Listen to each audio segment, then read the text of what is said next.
गे आगे हिया दिलदार देवौ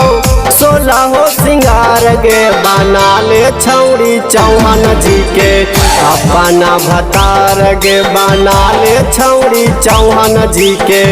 अपना भतार गे रोजे घूमैबौ तोरा नालंदा बाजार गे रोजे घूमैबौ तोरा हिलसा बाजार गे बना ले छौड़ी चौहान जी के अपना भतार गे बना ले छौड़ी चौहान जी के अपना भतार गे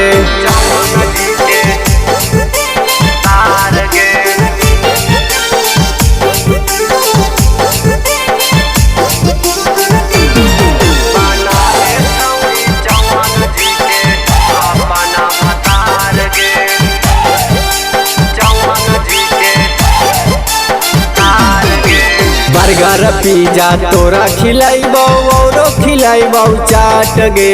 जहाँ जहाँ कहमी गे छौड़ी वहाँ घुमाइबौ साथ गे सुन बर्गर पिज्जा तोरा खिलाइबौ औरो खिलाइबौ चाट गे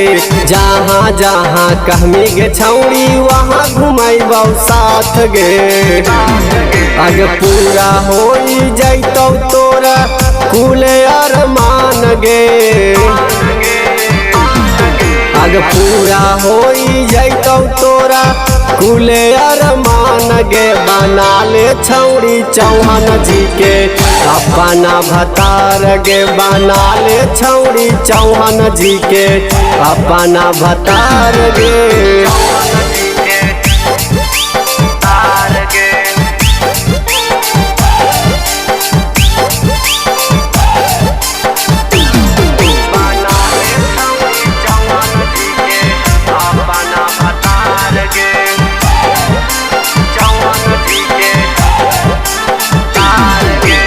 ऐसन तू मौका छोड़मी गे छौड़ी बड़ी पाछा तैमी गे चौहान नियन भतार गे छौड़ी कतही ना पैनी गे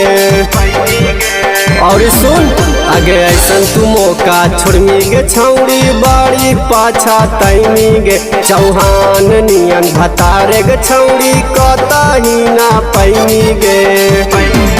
अगर अनजाना हर्ष कहो कहीं बड़ी भाओगे अगर संजीत की रीति कहो मान ले तू बात गे बना ले छौड़ी चौहान जी के अपना भतार गे बना ले छौड़ी चौहान जी के अपना भतार गे कृष्णा रिकॉर्डिंग स्टूडियो दिल्ली।